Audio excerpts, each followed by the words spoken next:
Assalamualaikum warahmatullahi wabarakatuh. Alhamdulillahirabbil alamin wassalatu wassalamu ala rasulillahi amma ba'd. Bahasa Ibrani merupakan tutur bahasa Nabi Musa alaihissalam yang dengannya Allah Subhanahu wa taala telah menurunkan kitab sucinya, ya. Dan kemudian kitab suci ini menjadi kitab suci umat Yahudi, ya. Di kemudian hari kitab suci ini, kitab Yahudi ini diadopsi oleh umat Kristen, ya, yang dikenal dengan istilah perjanjian lama. Sayangnya mereka, ya, setelah dengan lancangnya mengadopsi kitab yang aslinya bukan hak mereka, mereka juga telah dengan lancang mengartikan ayat-ayatnya sesuai dengan kepentingan agama mereka, ya. Mereka telah banyak memanipulasi, mengkorupsi ayat-ayat yang ada dalam Taurat demi mendukung satu pemahaman dalam agama mereka. Di antaranya adalah paham Tritunggal atau Trinitas, ya. Kita lihat terlebih dahulu videonya biar tidak salah sangka atau tidak terjadi fitnah, ya. Bahwa Tuhan yang ada di dalam Alkitab adalah Tuhan yang Esa atau Tuhan yang Ehad.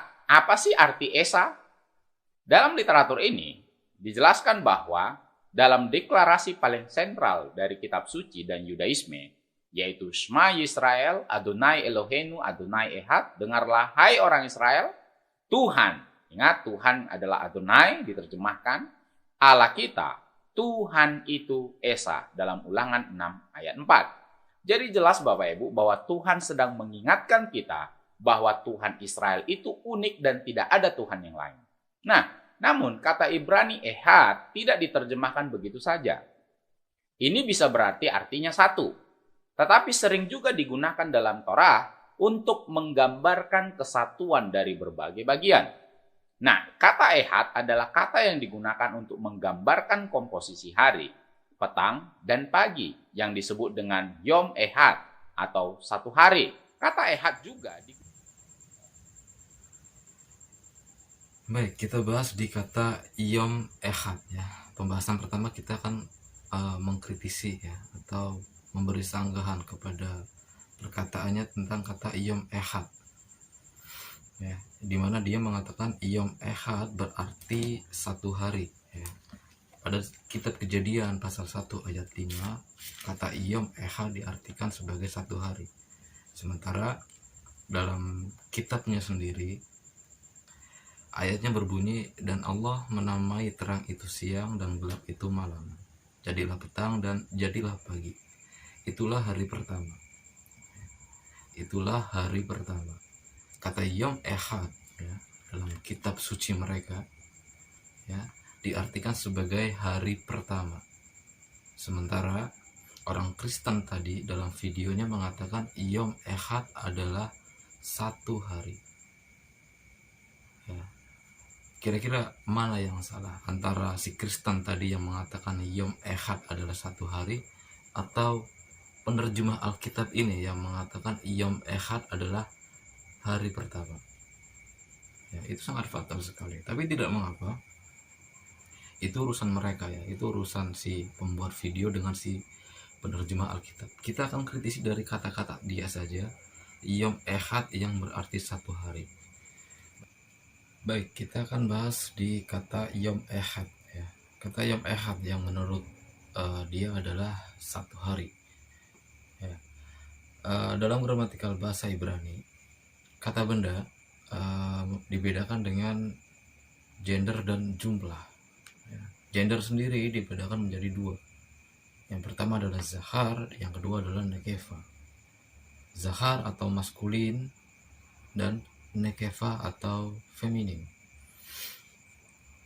Penanda kata benda dalam bentuk nekeva atau dalam bentuk feminin secara teksnya biasanya dia ditandai dengan akhiran huruf hei, ya. Dia berakhiran dengan huruf hei, ya. Ini tidak mutlak, ya. Tidak mutlak bahwasanya setiap kata benda dalam bahasa Ibrani yang berakhiran dengan huruf hei adalah nekeva. Tidak mutlak seperti itu, ya.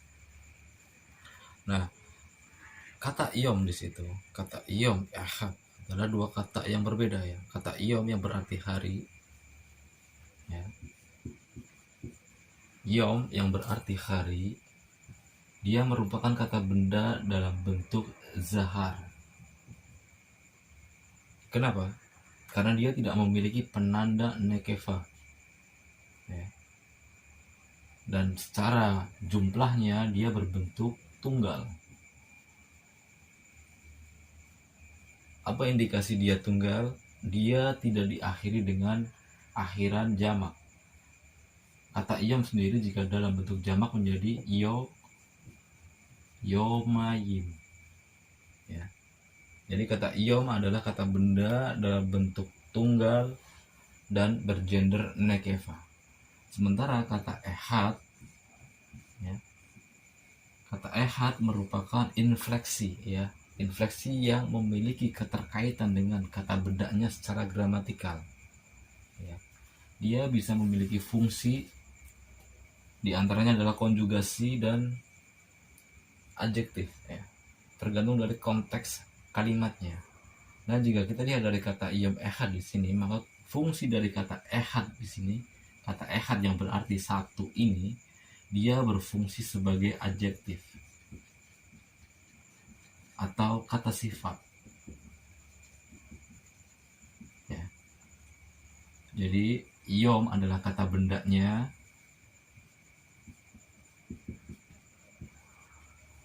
dan ehad adalah kata sifatnya. Kata sifat ya, kata sifat dalam bahasa Ibrani memiliki dua fungsi. Fungsi yang pertama dia sebagai atribut, dan fungsi yang kedua dia sebagai predikatif. Jika dia berfungsi sebagai atribut, ditandai dengan letaknya yang ya, letaknya yang didahului oleh kata benda.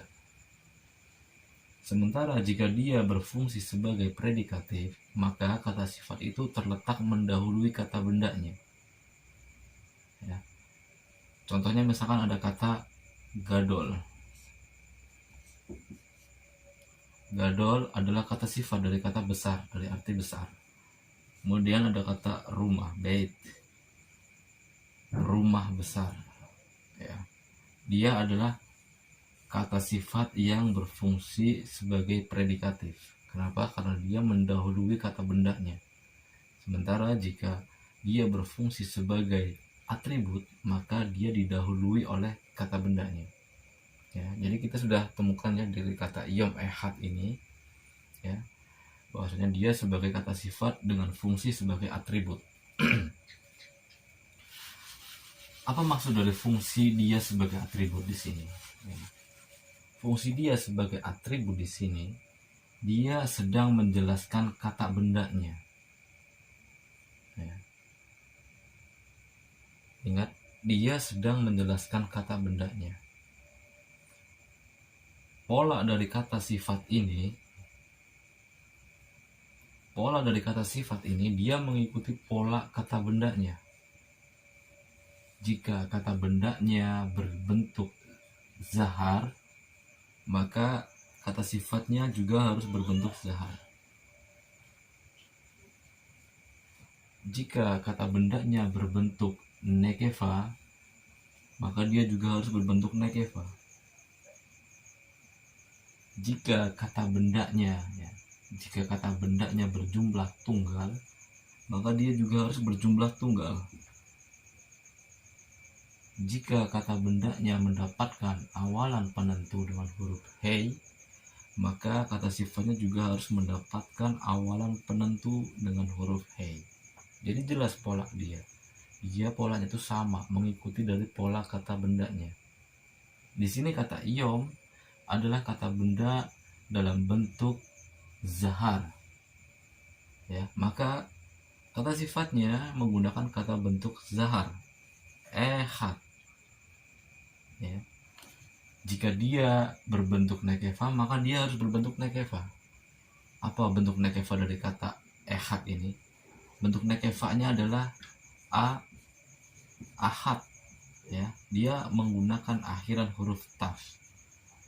Sementara jika dia berakhir dengan huruf dalet, maka dia adalah zaharnya atau maskulinnya. Zahar. Fungsi dia di sini adalah dia menjelaskan kata bendanya, bukan menjelaskan dari bagian kata bendanya.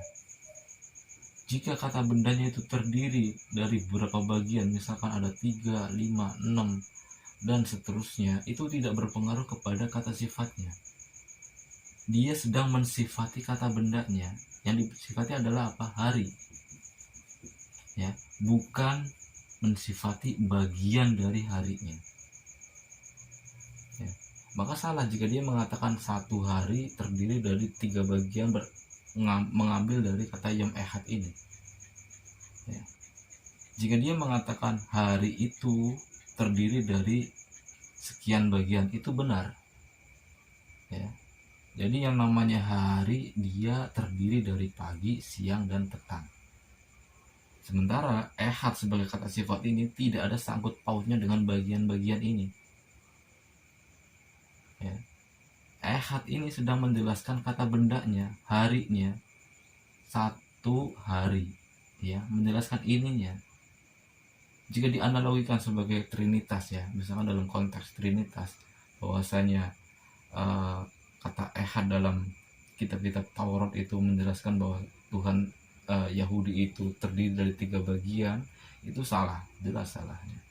Nanti akan kita bahas di video selanjutnya ya, tentang kata ehad lebih dalam lagi. Ya, di sini berarti sudah jelas bahwasanya kata ehad, yom ehad di sini dia menjelaskan kata hari, bukan menjelaskan bagian dari harinya. Ya, satu hari. Ya, kalau dikatakan satu hari terdiri dari 3 bagian, itu salah, jelas salah. Ya. Tapi kalau dia mengatakan hari terdiri dari beberapa bagian, itu benar. Ya. Adonai yang mereka kenal dibedakan menjadi 3, Abi yaitu Bapa, Ben yaitu anak, dan Ruach HaKodes yaitu. Kita bahas pada kata Abi.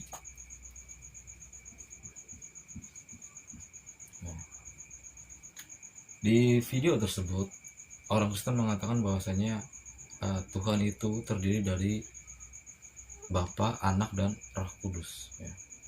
Ketika dia mengatakan Bapa, ya, dia mengucapkan kata Abi. Ya. Sementara Bapa dalam bahasa Ibrani adalah Aba atau Ab. Ya, bukan Abi. Jika dia mengatakan Abi, kemudian mengartikannya bahwa dia adalah Bapa, ini salah. Kenapa? Karena huruf Yod di sini, ya, dia berfungsi sebagai akhiran ganti kepemilikan orang pertama tunggal. Ya.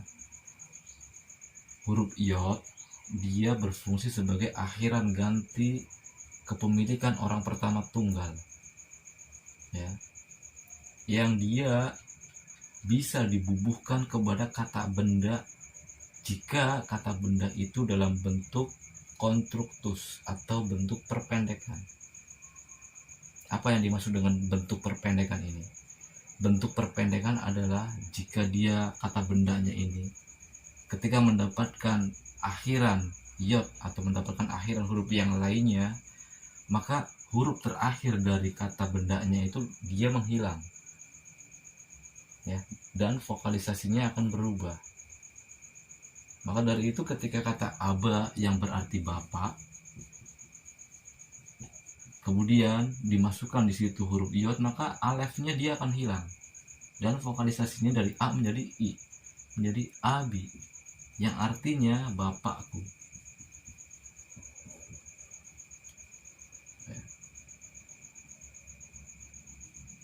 Jika misalkan ada kata benda, ya, tetapi dia tidak bisa dirubah menjadi bentuk perpendekan, maka tetap tidak bisa ada kaidah ini. Kaidah huruf Yod ini tidak bisa masuk. Ya, ada istilah lain untuk mengungkapkannya. Misalkan ada kata rumahku, bait, ya, huruf bet ini dengan akhir huruf ta. Ini tidak bisa dihilangkan dalam konteks kata ganti. Karena huruf yang bisa dihilangkan adalah huruf alif, ayin, dan huruf he. Huruf alif dan ayin dia masuk sebagai huruf diam, sementara huruf he dia dikatakan sebagai huruf lemah. Ya, maka dari itu ketika dia berada di akhir kata dan mendapatkan imbuhan, terkadang dia akan hilang hurufnya. Tapi huruf yang selain daripada huruf ini itu tidak bisa dibentuk seperti itu. Maka ketika kita hendak mengatakan rumahku, bukan menuliskan baiti, itu salah. Tetapi yang benar adalah ada istilah lain dengan menggunakan kata seli. Artinya rumahku, bait seli, ya, bukan baiti. Ya. Di kasus abi ini adalah kata aba ini merupakan kata yang bisa dipendekkan. Maka dari itu dia menggunakan huruf iot. Nah, si Kristen tadi mengatakan abi. Harusnya dia memaknai bapakku. Ya, bukan mengatakan bapak. Kalau dia mengatakan bapak, harusnya dia mengatakan aba. Ya, aba, ben, dan ruah hakodes. Ya, jadi sudah jelas ya. Banyak kesalahan yang telah disampaikan oleh si Kristen ini dalam channel YouTube-nya. Ini hanya dari segi tata bahasa saja, dari segi gramatikalnya saja. Dan ini belum masuk kepada pembahasan yang paling inti, yakni kata ehad dalam Sefer Devarim pasal 6 ayat 4. Ya. Insya Allah di video selanjutnya akan kita bahas lebih dalam lagi apa sih sebenarnya tuh arti kata ehad dalam ayat tersebut.